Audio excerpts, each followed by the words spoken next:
The tree was already up when Jim got home that night. Sherry had done it all herself, hauling the box down from the hallway closet, unsnarling the lights on the living room floor, the way she did most things that December, quietly and without being asked.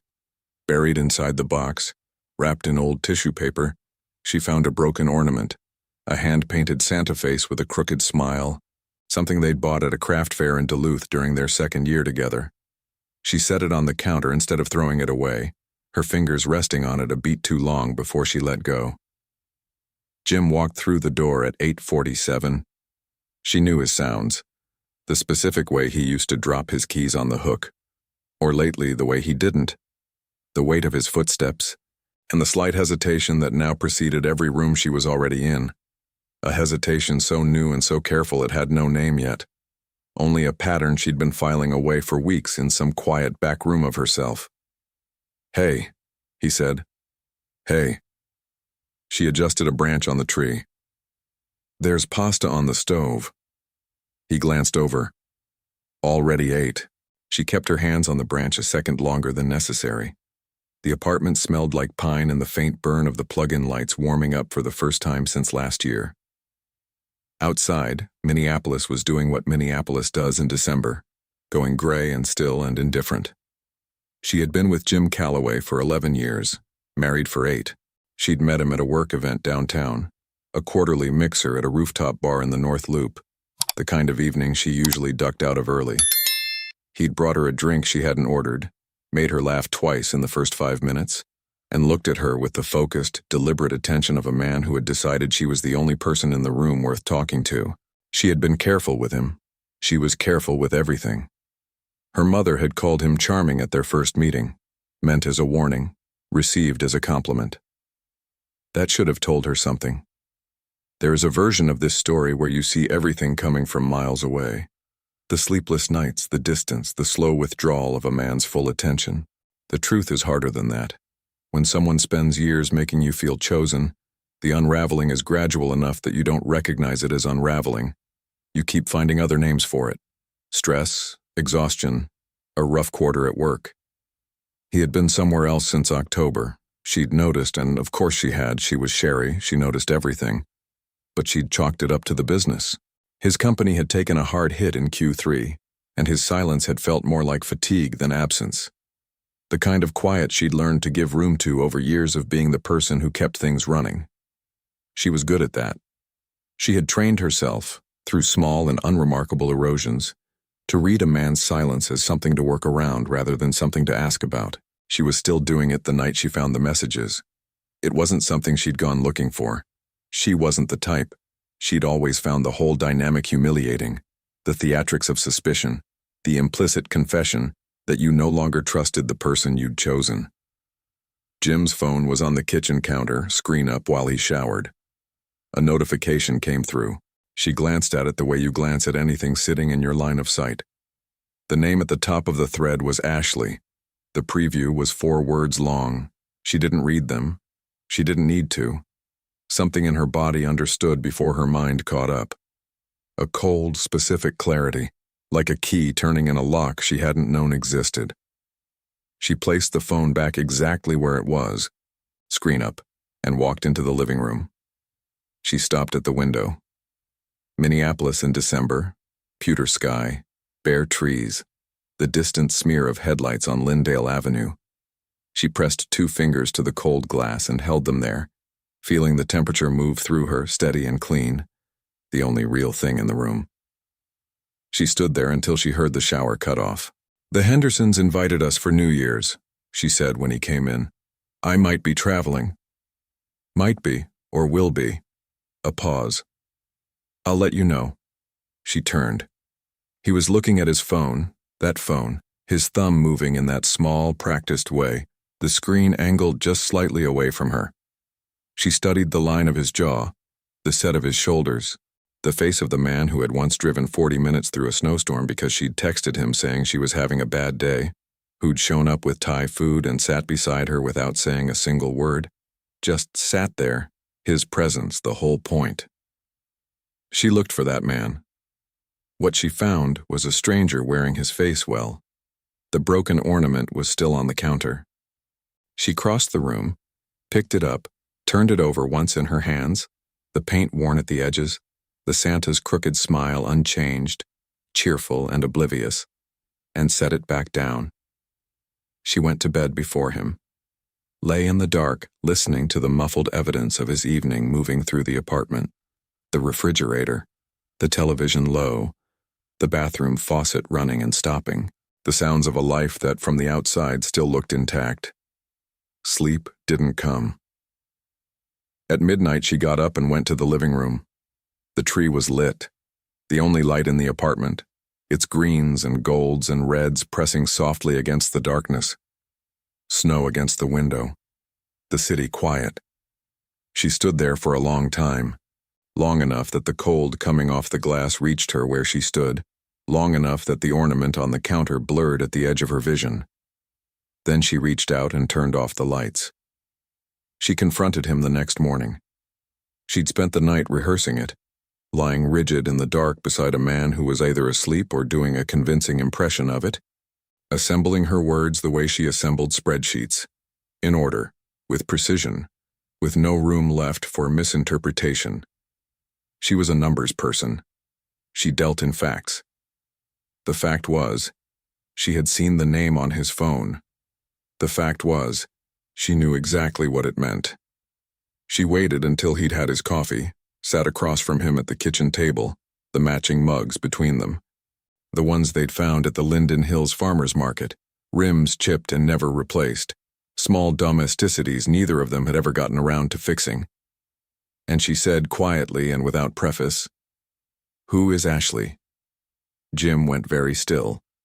Not the stillness of a man caught off guard. The stillness of a man who had been waiting for a specific door to open and was now deciding, with some deliberateness, how to walk through it. "A colleague," he said. "Jim." He looked at her. Something moved behind his eyes, not quite guilt, not exactly shame. The focused, internal expression of a man running numbers of his own. "It's complicated," he said. 8 years, a mortgage, Christmas ornaments from craft fairs in Duluth, and the best he could offer was, "It's complicated." What followed was 3 days of the particular misery of a marriage in its final hours. Jim didn't leave, not yet. He came home, slept in their bed, sat at the dinner table. But the pretense had collapsed, and neither of them troubled themselves to rebuild it. They moved through the apartment like two tenants who'd received the same eviction notice and were quietly, separately waiting to see who would be first to go. On a Wednesday night at 1 a.m., she Googled Ashley Reeve, Minneapolis. Found her in 4 seconds. LinkedIn, Instagram, a professional headshot that had clearly cost more than Sherry's last 3 haircuts combined. Jim's college girlfriend, back in the Twin Cities since August. She stared at the photo for a long time. The woman was attractive in that effortless, expensive way, the kind of attractive that doesn't seem to require anything. Sherry closed the browser, opened it, closed it again. She didn't sleep. There is something particularly cruel about the staying, about living alongside someone who makes you feel like you're imagining things, and then, when you finally name what you've been imagining, makes you feel just as crazy for having named it. The cruelty isn't in the betrayal itself, it's in being made to doubt your own perception of reality by the one person who was supposed to be its witness. He left on a Tuesday. Not dramatically. No suitcases thrown down hallways, no door pulled shut with finality. He simply didn't come home. She called at 7, at 8. At 9:30 she texted, "Jim, I'm worried. Please call me." At 10:14 he replied, "I need space. Don't wait up." She sat on the edge of the bed with the phone in both hands and read those 8 words until they stopped resembling language. She didn't sleep that night either. 1 week later, 7 days after Jim walked out, 5 days after she'd stopped expecting him to answer, Sherry was in the bathroom at 6 in the morning when she realized she was late. Not dramatically late, just late enough. She was a woman who tracked things, who knew her own body the way an accountant knows a balance sheet. She sat on the edge of the tub and did the math without wanting to. She drove to the CVS on Lyndale in her coat over her pajamas. Self-checkout. She put the box in a reusable tote without thinking, the kind of autopilot that takes over when the thinking part of your brain has simply gone offline. Drove home, made no coffee. Took the test at 6:38 a.m. She sat on the bathroom floor for a long time after. Then she picked up her phone. "What comes next is the part that doesn't leave you," he answered on the third ring. She hadn't expected that. "Jim."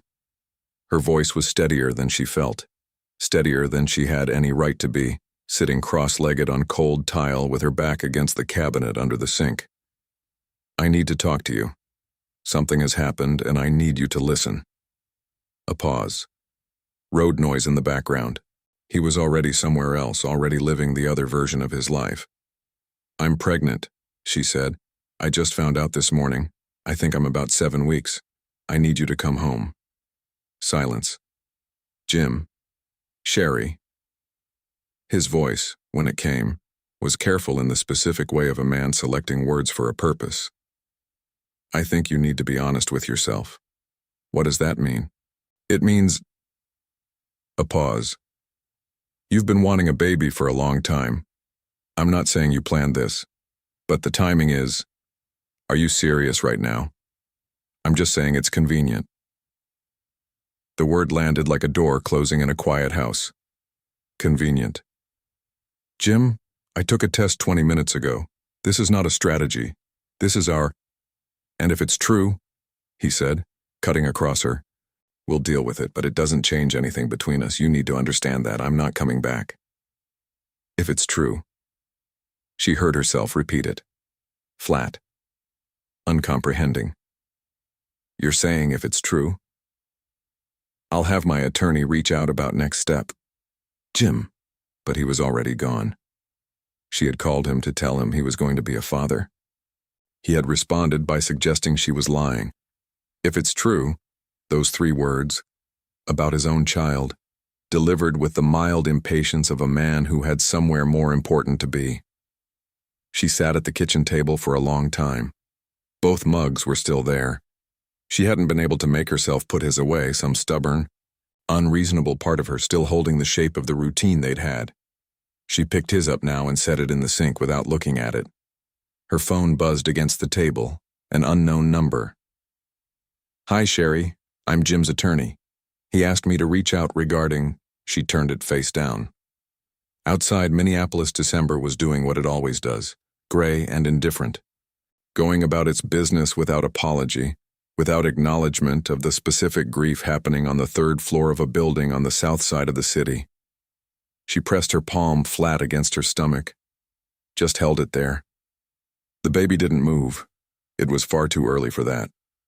But the warmth of her own hand was something, and she stayed with it in the silence of the kitchen, in the particular quiet of a life rearranging itself around an absence.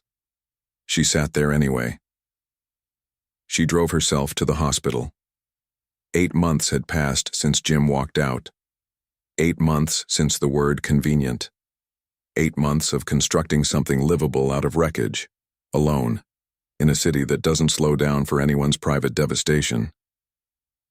It was a Tuesday in August 4:17 in the morning, and the contractions had started just after midnight. She'd timed them on her phone for 2 full hours before accepting, with the same reluctant precision she applied to everything, that this was it. The bag had been packed since week 32, positioned by the front door like a quiet, patient fact, because preparation was the one form of control she'd been able to hold on to. She loaded it into the back seat of her Civic, scraped the last residue of a summer storm off the windshield with a brush she'd left in the car for exactly this kind of moment, and pulled out onto Nicollet Avenue into a city that was dark and empty and moving on without her. She had nobody to call. That wasn't entirely true. She had Margaret. She almost didn't dial. It felt wrong calling the mother of the man who had questioned whether the baby was even real.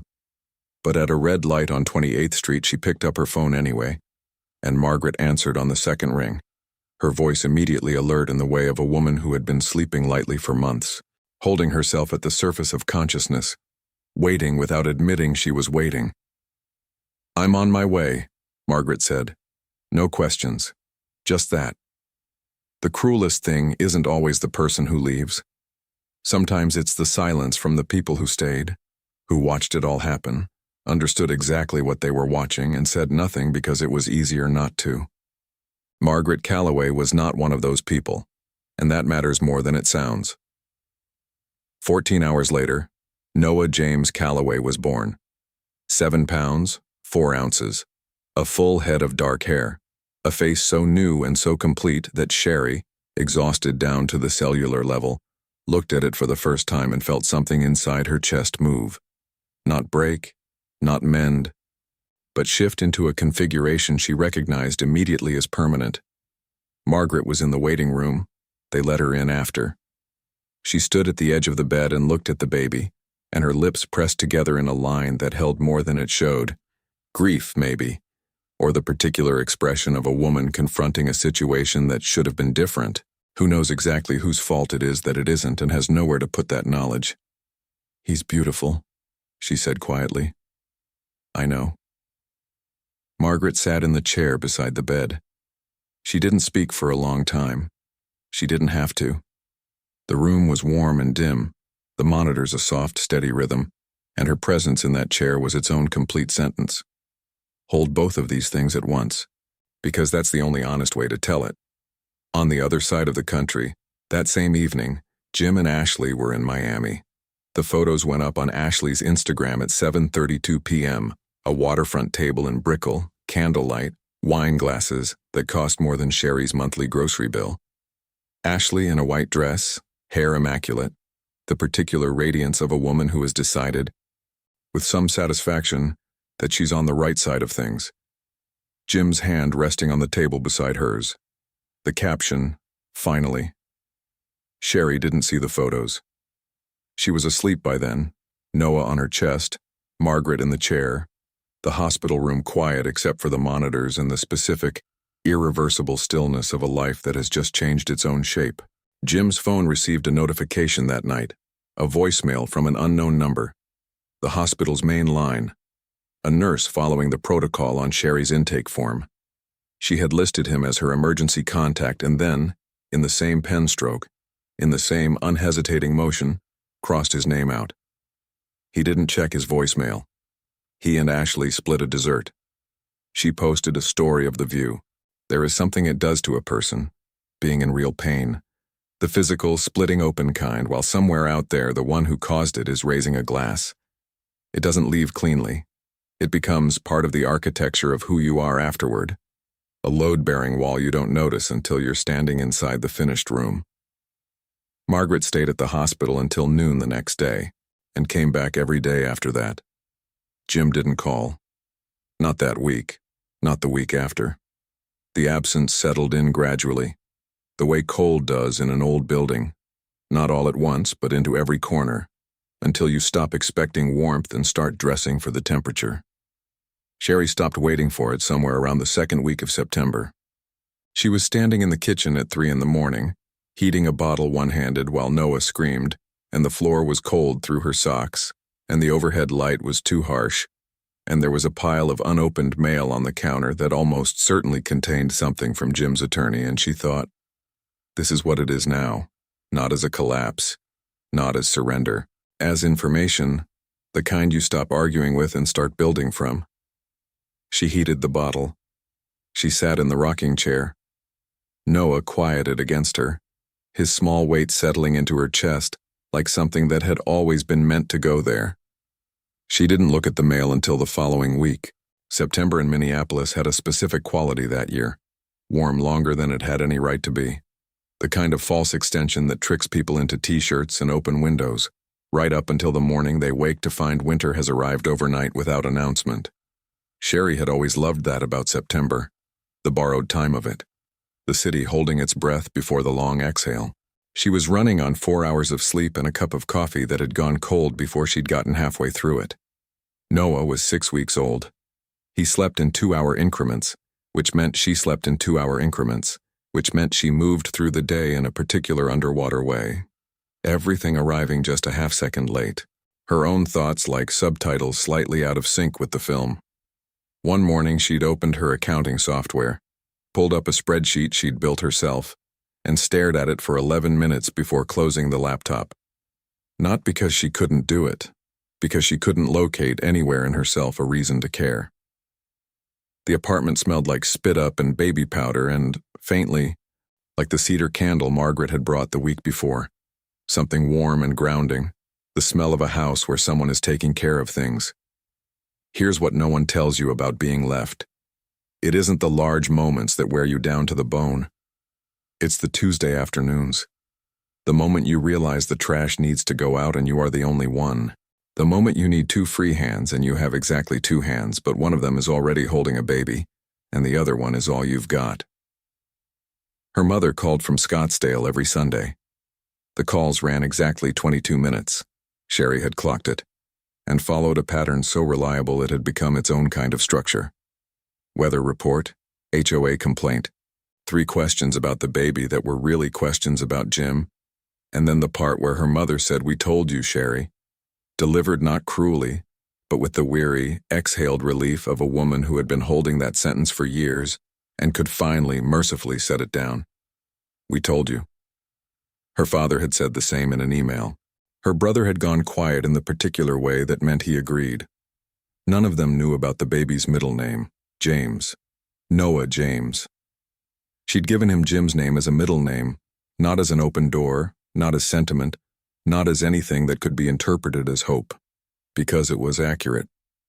Because Jim Calloway was this baby's father whether he'd decided to believe it or not, and Sherry had always believed in some unyielding corridor of herself that the truth was worth honoring even when it cost something. Especially then. She was raising a boy who had his father's hairline and his father's hands, a boy whose existence had once been called convenient by the man who helped create him.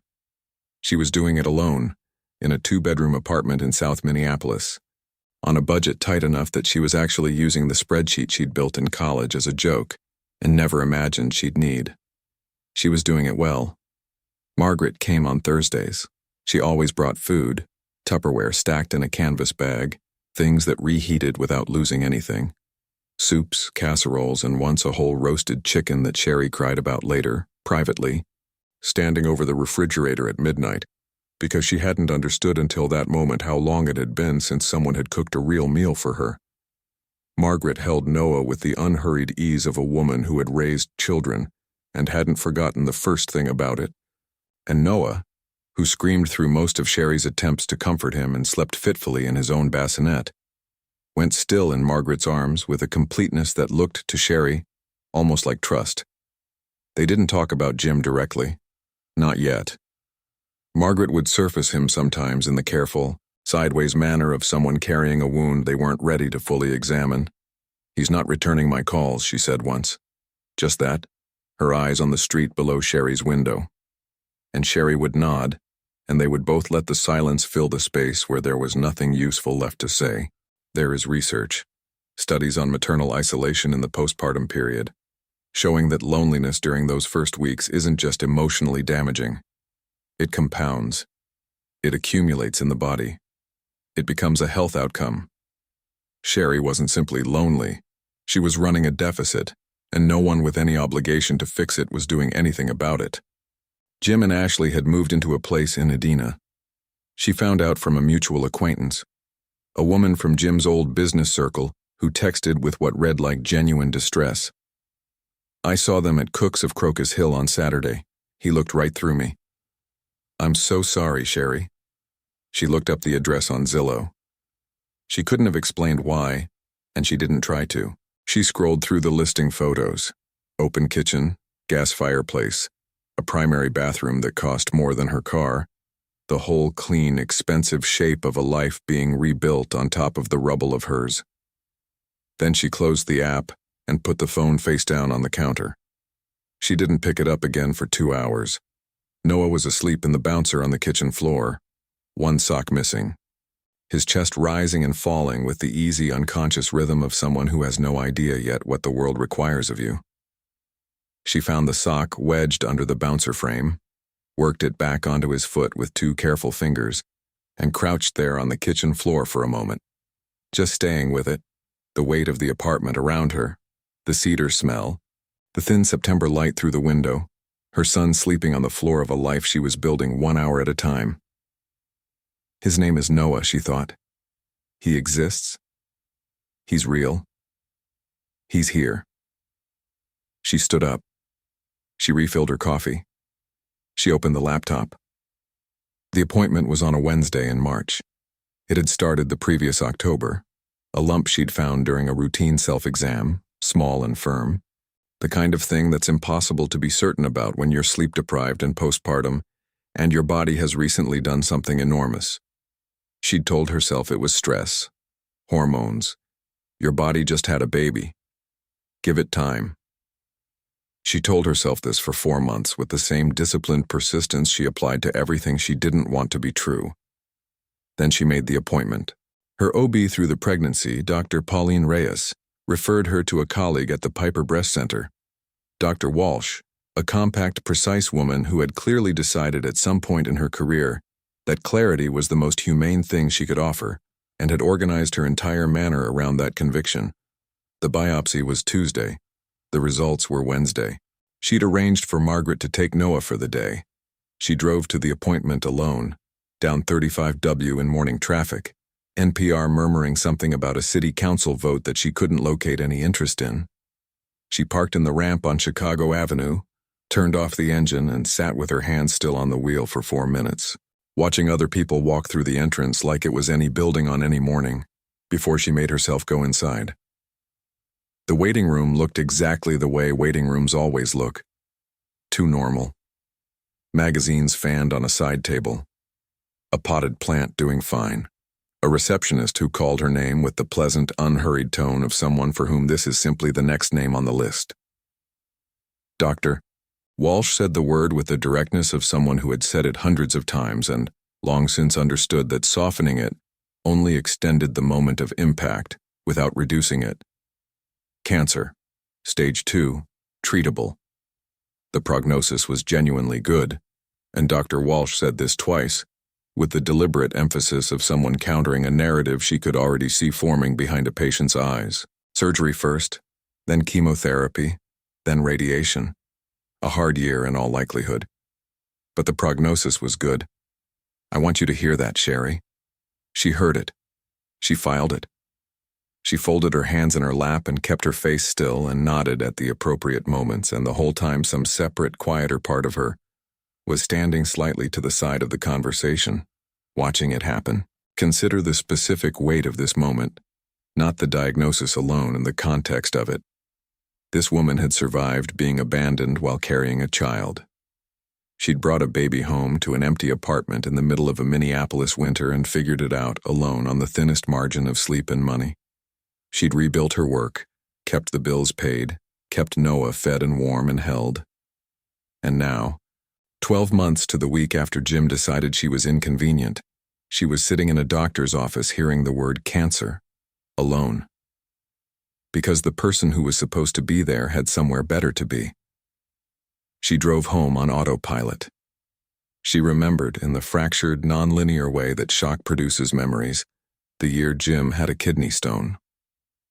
The 11 p.m. drive to urgent care, the 3 hours in the waiting room, the billing department argument the following week over a coding error on the insurance claim, the 2 days she'd taken off work, the soup she'd made from scratch, real stock, not from a can, because that was the kind of thing you did for the person you'd chosen.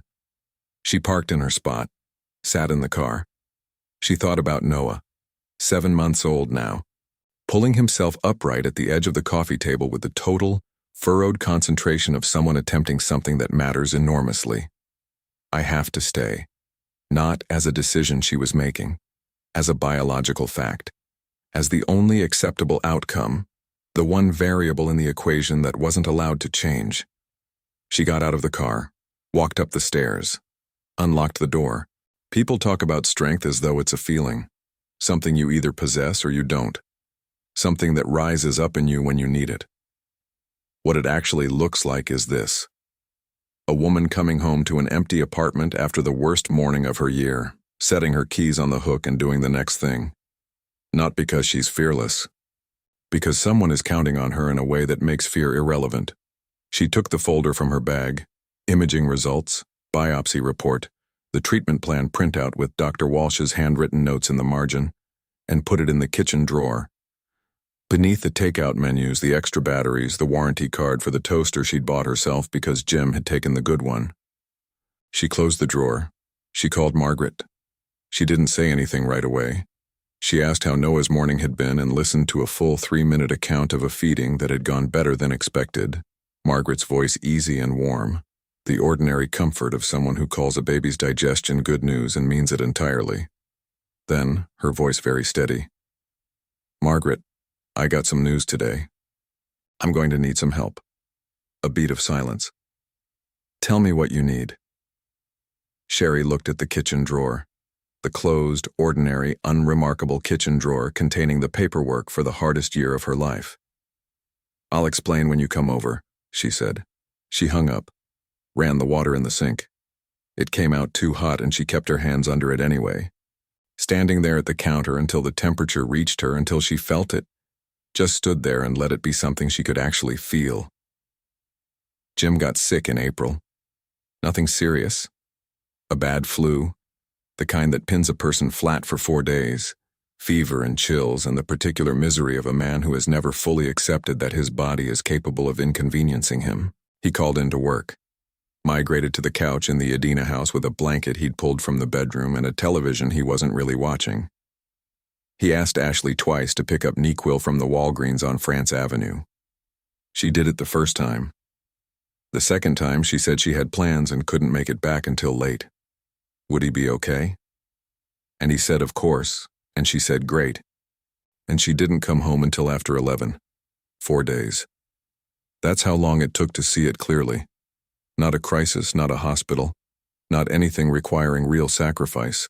Just 4 days of minor inconvenience and a second errand, and Ashley Reeves showed him with perfect efficiency exactly who she was. Jim noticed. He lay under the blanket and he noticed, the way you notice a sound in the walls of a house you just bought. Not sure yet what it means, not ready to call anyone, but unable to unhear it. He didn't say anything. Some earlier version of himself might have named the thing accumulating in his chest. Instead, he took 2 more Dayquil and went to bed. He slept badly. In the morning, Ashley made coffee. 1 cup, for herself, kissed him on the forehead with the brisk affection of someone running behind schedule, and left for a workout class. He heard the door pull shut, the particular silence that follows someone leaving, and then he was alone in the kitchen with the single-serve pod still in the machine and the sound of his own breathing. He made his own coffee. Here is the thing about parallel lives. The thing that makes them so hard to look at directly. They don't wait for each other. They run simultaneously, indifferently, on their own separate tracks, and the contrast between them isn't something anyone orchestrates. It just is.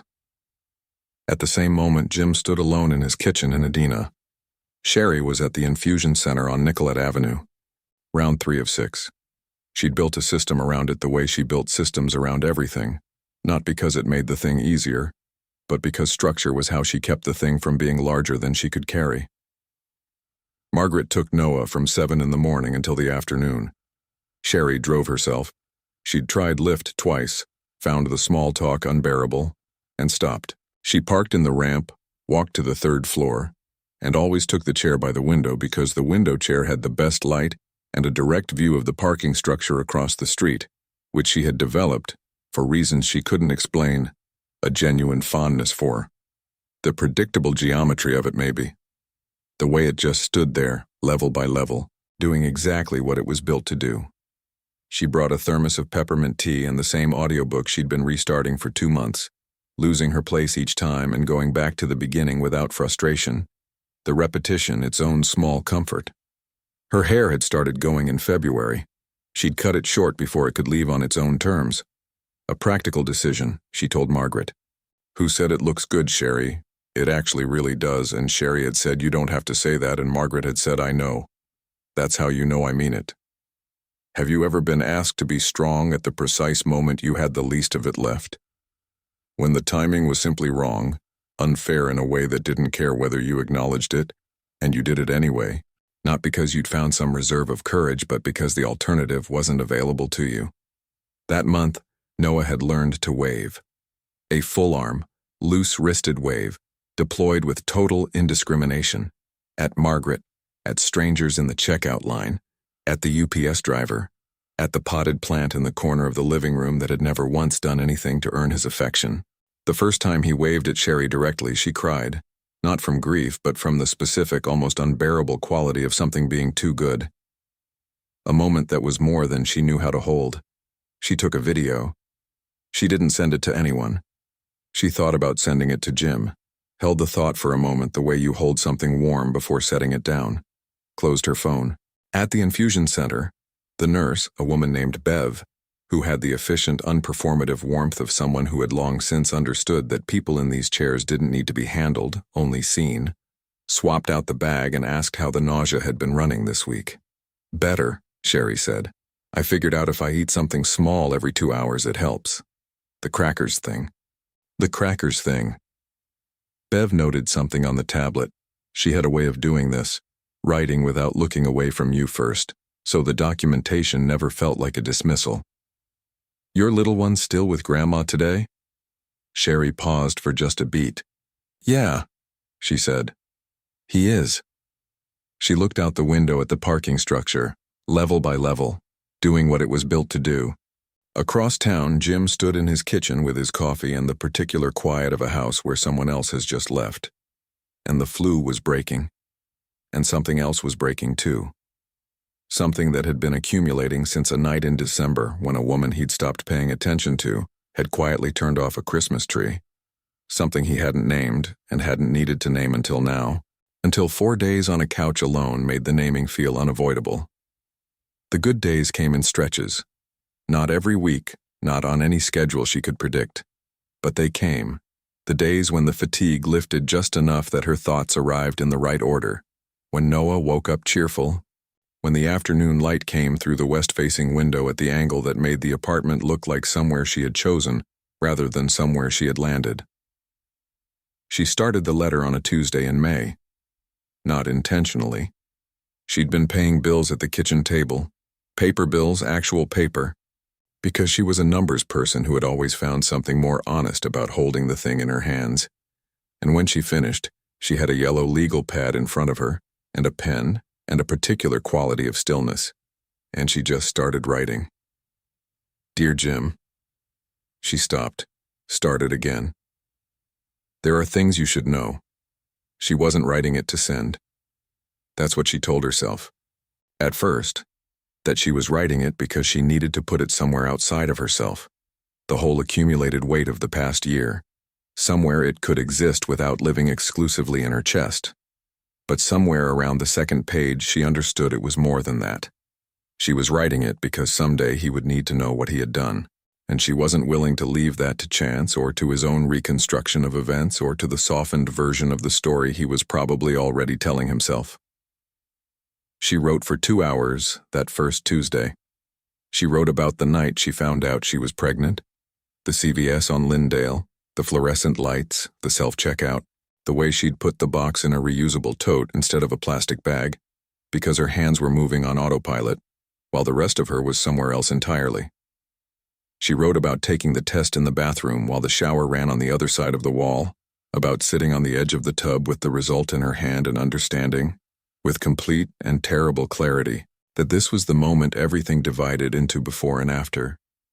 She wrote about the phone call where he said convenient. She had to set the pen down after that one. She sat with her hands flat on the table and breathed through it, the way she'd learned to breathe through the harder moments at the infusion center. Not fighting it, not collapsing into it, just letting it move through her until it was done. She was writing a letter to the man who had called his own child's existence convenient. And she was doing it without rage, or rather, with anger that had traveled so far and through so much that it had come out the other side into something quieter, something that no longer needed to raise its voice, something that required only precision. Margaret arrived at noon. She came through the door with a grocery bag and Noah on her hip. She'd picked him up from the neighbor who watched him Tuesday mornings, and took in the kitchen table in a single glance, the legal pad, the pen, Sherry's particular stillness, the kind that Margaret had learned by now to read correctly. "I'll put these away," she said. Not a question. She disappeared into the kitchen. Sherry kept writing. Think about what that requires. Not a grief journal. Not something written for yourself in the dark at 2 a.m. when the feelings have nowhere else to go. This was something written for him. For the man who left. To sit down on a good day, one of the scarce and borrowed good days, and use that energy not to rest but to make sure he would eventually understand, with precision and without ambiguity, exactly what he had cost. Noah had started pulling himself to standing that week. 10 months old, newly in possession of the discovery that the coffee table was the exact right height for this project, and he spent a significant portion of each morning commuting sideways around its perimeter, with the focused, unhurried intensity of someone solving a problem that genuinely matters. Sherry watched him from the kitchen table and thought that he was the most determined person she had ever met. He looked like Jim. She'd known it for months, but it kept arriving fresh. A particular angle of afternoon light, a specific expression when something caught his attention, the way he went absolutely still when he was concentrating on something. Jim's face, arranged on a person who had never done a single thing wrong. She wrote about that too. He has your eyes, Jim. Your exact eyes. Same shape. Same way of going still when he's focused. I want you to know that. I don't know why I want you to know it, except that it's the most honest thing I have. He is completely your son, which means you have a son, which means whatever story you told yourself to make that phone call easier, you should know that he exists, that he's real, that he is yours. She stopped, read the paragraph back, kept it. She wrote until the afternoon light shifted across the floor. Margaret brought her tea she hadn't asked for and set it at the edge of the table without interrupting, the way someone does when they understand that presence is enough. Noah fell asleep on the living room floor with a board book open across his face, which had become, in recent weeks, a preferred sleeping arrangement. She folded the pages and slid them under the legal pad. That night, after Noah was down, she pulled them back out and read them in the lamplight. The sentences held. She added 3 more paragraphs. Careful ones, the kind that had been waiting in some back room of her for months, fully formed, needing only the right moment to be written down. Then she crossed the room to the bookshelf and slid the pages into her copy of The Remains of the Day, a book Jim had given her in their second year together. Something written inside the front cover in his handwriting that she had trained herself, by now, not to look at directly. She pushed the book back into its place on the shelf. She went to bed. She slept, for once, through the night. November.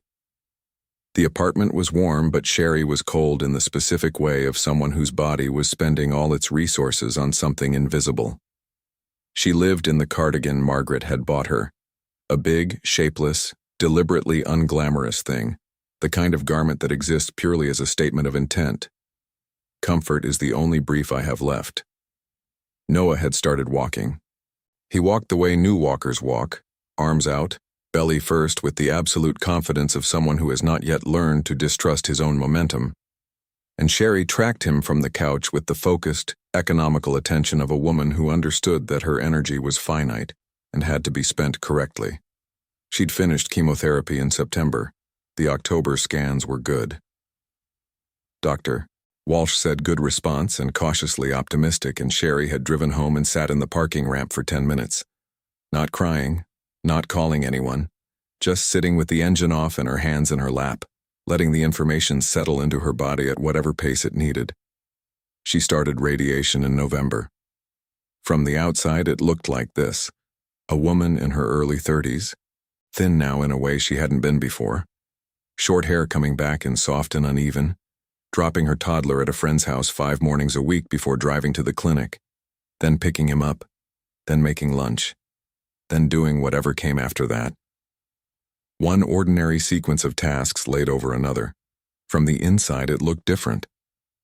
From the inside, it was 1 foot and then the other foot and then the next hour and then the one after that, and the only horizon worth looking at was the nearest manageable thing.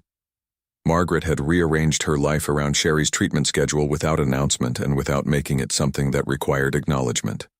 She arrived early on radiation mornings. She showed up on the bad days with soup and the specific, irreplaceable gift of not requiring Sherry to perform okayness. not asking how are you really in a way that meant Sherry owed her an honest answer, just arriving and being useful and staying as long as she was needed. She had stopped pretending to believe Jim would come around. Sherry had noticed the exact moment it happened. A Thursday in August, Margaret mid-sentence, something shifting in her face, a quiet internal door closing. And they had not spoken his name directly since. There is a question in this that doesn't have an easy answer. What do you owe someone when your own child has done something unforgivable? Margaret Calloway answered it with her presence. With her Thursdays, with the envelope she would eventually agree to hold. It cost her the relationship with her son. That's not an incidental detail. That's the whole weight of what she chose. One afternoon in late November, Margaret was on the floor with Noah. They were doing something with stacking rings, a game whose rules appeared to be entirely Noah's invention, and which Margaret was following with complete, unquestioning participation. And Sherry was watching them from the couch. She said, "Margaret, if something happens." Margaret looked up. "I need you to promise me." The radiator made the sound it always made in the cold months, a loose, irregular clanking, like something trying to work itself free. They looked at each other across the room. "Sherry, I'm not being dramatic. I just need to know." She held Margaret's eyes. "Noah needs someone who will fight for him, who already knows who he is. I need to know that's you." Margaret set down the stacking ring. "You know it's me," she said. Her voice didn't waver. It was the voice of a woman who had already made this decision privately, some time ago, and was only now being asked to say it out loud. "You know that." Noah placed a ring on the wrong peg and looked between them with the alert, expectant expression of someone waiting for the verdict. Sherry gave him a thumbs up. He looked entirely satisfied with this outcome and moved on. She finished the letter in December. She'd been adding to it in pieces over the months, on the good days when her mind was clear enough for precision. And one morning in December, while Noah napped, she sat at the kitchen table and wrote the last pages. She wrote about what she needed Jim to understand. Not purely to wound him, though she didn't pretend that wasn't part of it. And she didn't think pretending made her a better person. She wrote because she believed that people should be required to know the consequences of their choices. That accountability doesn't dissolve just because you've decided to stop paying attention. She wrote about Noah's wave, about the board book on his face, about the morning at 10 months when he'd said mama in the kitchen, clearly, deliberately, looking directly at her, and she'd sat down on the floor because her legs simply stopped working from the sheer force of it. He has a whole life ahead of him, Jim. A whole life that you chose not to be part of. I can't tell you what to do with that, but I can tell you that he's real, he's here, and he is absolutely yours. Whatever you do with this letter, that part doesn't change. She signed her name.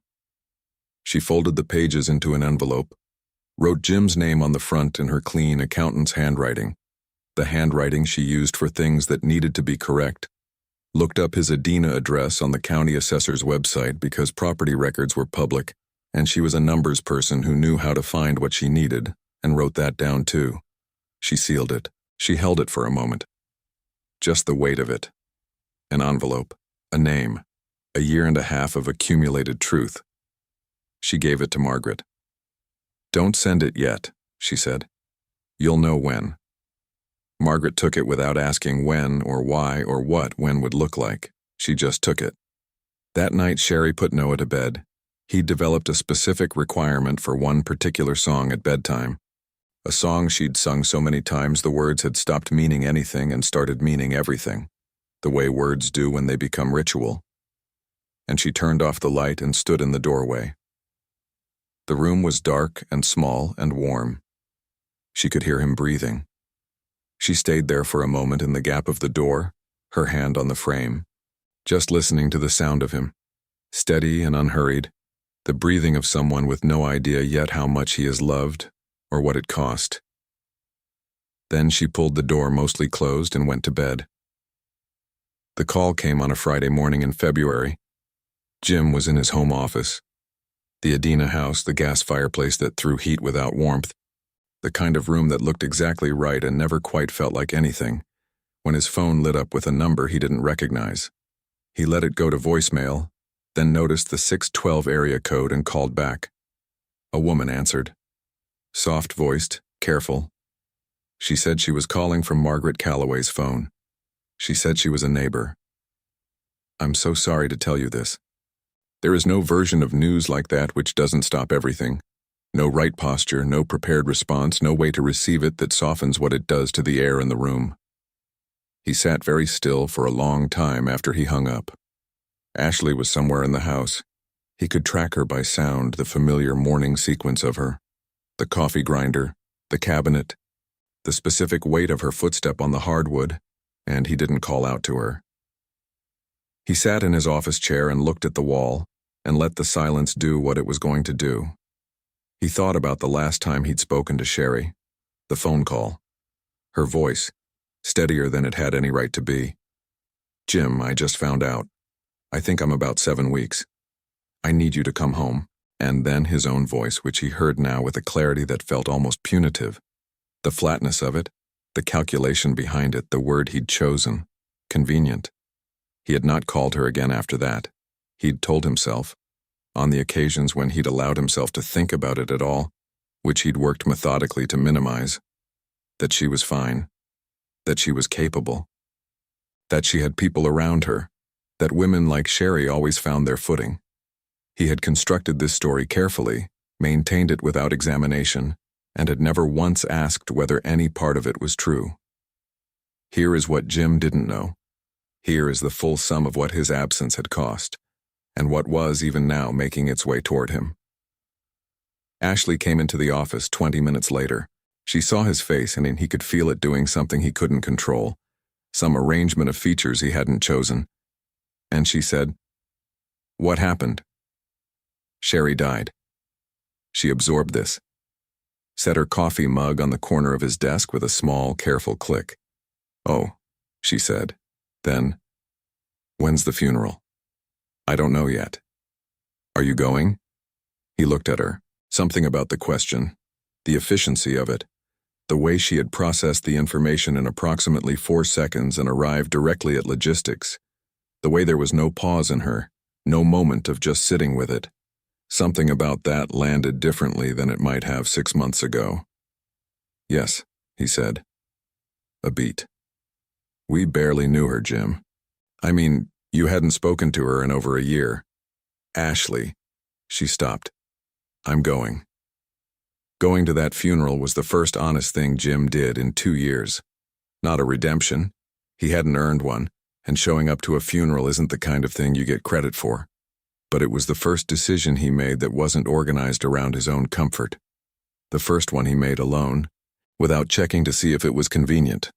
He called his mother from the car. Margaret answered on the first ring. Her voice was the voice he remembered from before everything. The exact register of it. The frequency he associated with being young and certain that someone was in charge of keeping things safe. And for a moment he couldn't find any words. He just held the phone. "I know," she said. "Mom." "I know, James." She hadn't called him James since he was 12 years old. He sat in the driveway with the engine off and pressed his fist against his mouth and waited for something to pass. "She asked me to give you something," Margaret said. "After, at the funeral. I'll give it to you after." "What is it?" Margaret was quiet for a moment, the particular quiet of a woman who has been holding something in trust for a long time and is not going to let it go in a parking lot over a phone call. "Come," she said. "Just come." He sat in the car long after they hung up. The Adena neighborhood moved past the windshield in its ordinary February way. A dog walker, a kid on a bike, a sky the flat gray of a city that has been doing winter for 6 months and intends to keep going. People and motion and the world conducting its business without reference to what had just happened in his chest. He watched it for a while. Then he started the engine. The funeral was held at a Lutheran church in South Minneapolis on a Saturday. It was the kind of February day the city occasionally produces as a form of punctuation. Cloudless, the sky an unbroken white blue, the cold absolute and total, the kind that doesn't negotiate, that strips everything down to its essential components and makes you aware with every breath that you are outside and the outside is serious. The parking lot had been sanded but was still slick in patches, and people walked to the entrance in the small, careful steps of those who couldn't afford to fall. Jim arrived 15 minutes late. He'd circled the lot twice before pulling in. He didn't have an explanation for this. He was not, or had not been, a man who hesitated, but he sat with the engine running and watched the stream of people filing through the church doors, a procession of faces he didn't know, lives that had touched Sherry's in ways he knew nothing about, and he needed a moment before he could make himself be among them. He got out. He hadn't been inside a church in years. There's something you forget, if you stay away long enough, the specific quality of the silence in that kind of space, the way it doesn't just absorb sound, but seems to require something of you, the way it offers no surface to hide behind, no ambient noise to put between yourself and what you're actually thinking.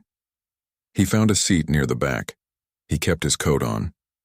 The service had already started, a pastor speaking about Sherry in the warm, specific language of someone who had actually known her, details that arrived with the precision of truth, her laugh, the quality of her handwriting, the particular gift she had for explaining a complicated tax situation to someone in plain language and leaving them feeling capable rather than confused. In the third row, a woman with silver hair was holding a baby on her lap. Jim looked at the back of her head, the coat, the posture, the set of the shoulders, his mother. He couldn't remember the last time he'd seen her. The calls had thinned and then stopped, and he told himself she'd come around eventually, that she'd understand he needed space, that she would find her way back to him when things settled. He had told himself this with the same confidence and curiosity he'd applied to most of what he'd walked away from. His mother was at Sherry's funeral. His mother was holding a baby. The baby turned. Not fully. The partial rotation of a toddler pulled by something more interesting than the adult proceedings around him. A half-turn. A profile. Round face. Dark hair. Jim's specific hairline. The slight point of it. The thing his mother had named when he was a boy. You got it from your grandfather, James. Then the baby turned fully. Looked toward the back of the church with the open, unfocused attention of someone under two, taking in the room without agenda. Jim's own face looked back at him. Not similar, not a resemblance. Not kind of like him in the way people sometimes say to be generous. His face, the jaw, the set of the eyes, the particular furrow in the brow that appeared when something required concentration. The face he shaved around every morning, arranged on a child who could not have been older than 14 or 15 months. The math arrived without being invited. He couldn't breathe. Not dramatically, nothing like the movies. Just a quiet failure of the body's next cycle, the lungs declining to continue while something more urgent was being processed. Margaret turned then, as though she felt him, found him in the back of the church with the accuracy of a woman who always knew where the problem was in a room. Her face moved through several things at once. Grief, love, a fury that had been aged into something colder and more precise than anger, and something else beneath all of it. The expression of a woman looking at her son across a room full of people who had loved the woman he'd abandoned, and making him account for himself without saying a single word. She turned back to face front. She held the baby closer. There is a moment, sometimes you can see it happen in a person, when they stop understanding what they thought they were doing and start understanding what they actually did. Not the story they constructed, not the version where they were reasonable, and the circumstances were complicated. The unmediated cost of it, the real number. The pastor spoke. A friend of Sherry's stood and read something aloud, and Jim understood gradually with a comprehension that arrived in pieces, that these were Sherry's own words, that she had written this, that she had done, even at the end, the work of making sure the people she loved knew exactly what she meant. His name is Noah James. He is 14 months old and he has his father's eyes and his grandmother's stubbornness, and he is the best thing I have ever done. He will be loved. He already is. Whatever else happens, he already is. Jim pressed his knuckle against his mouth and held it there. Margaret found him in the vestibule after. She stood in front of him, Noah on her hip, looking at Jim with the open, uncategorized attention of a child who doesn't yet have a framework for what he's seeing, just a face that is new and somehow familiar and worth considering. Jim looked at his son for the first time and felt something move through him that he had no name for, something that had never been activated before because the thing that activated it had never existed before. Margaret reached into her coat pocket. An envelope. His name on the front in Sherry's handwriting. The clean, precise handwriting of a woman who had been careful with everything, even this. "She wanted you to have this," Margaret said. Her voice was completely level. She was very clear about that. He looked at the envelope. "Mom, I'm taking Noah home now," she said. "He needs his nap." She looked at her son, one long, deliberate look, the look of a woman who has decided after great cost exactly what she is and isn't willing to accept from the people she loves. And then she turned and carried the baby through the doors and out into the February cold. Jim stood in the vestibule while the room emptied around him. People collected coats, spoke quietly, conducted the ordinary gentle aftermath of grief. No one paid him any particular attention. He was just a man standing still while everything moved. He opened the envelope. He read. He read it all the way through once without stopping, and then he stood there in the vestibule of a Lutheran church in South Minneapolis and did not move for a long time, because the words were in him now, and there was nowhere for them to go. The 7 weeks. The phone call. Convenient. The pregnancy she'd carried alone through a Minneapolis winter. The birth, alone, 4:17 in the morning.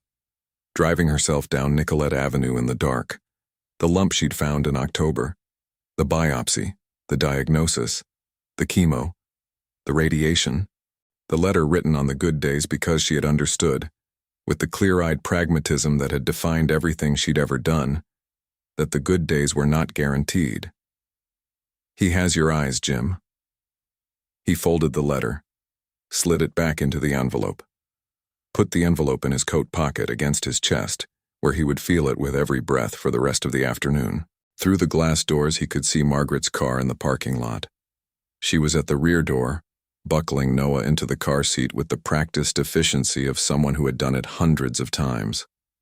Above the headrest, visible through the window glass, Noah's dark hair, his small raised hand, waving, at nothing specific, at the cold and the sky and the white-blue February world, the way children wave at everything before they learn that some things don't wave back.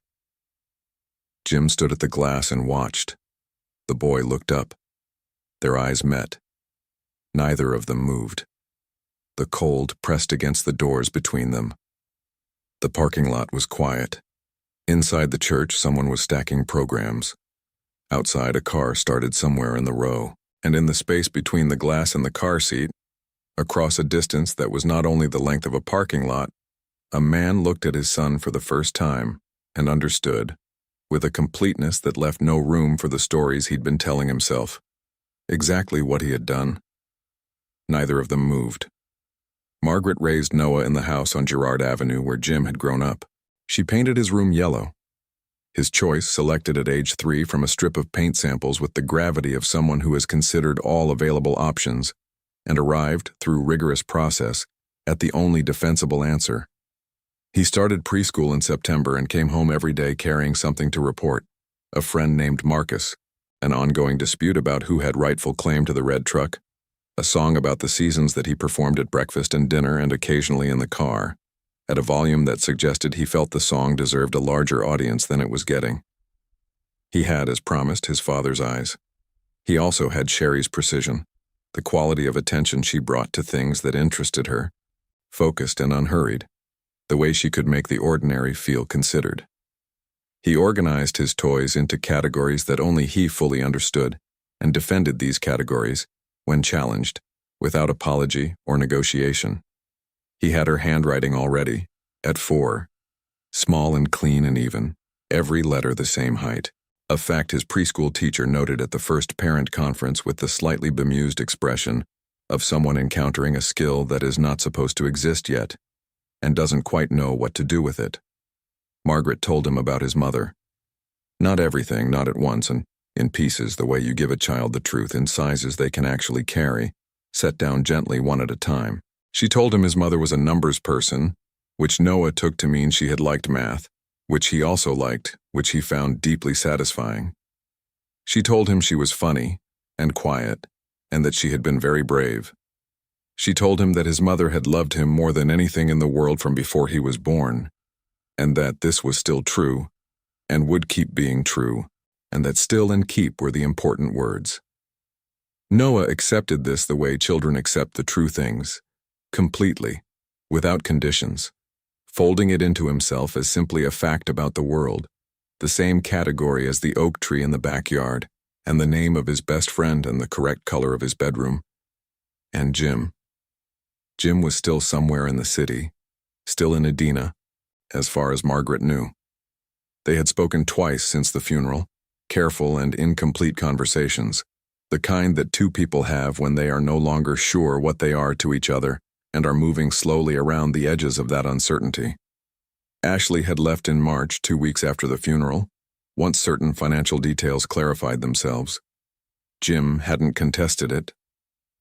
He didn't contest much of anything anymore, which was either growth or exhaustion, and Margaret had decided it wasn't her job to determine which.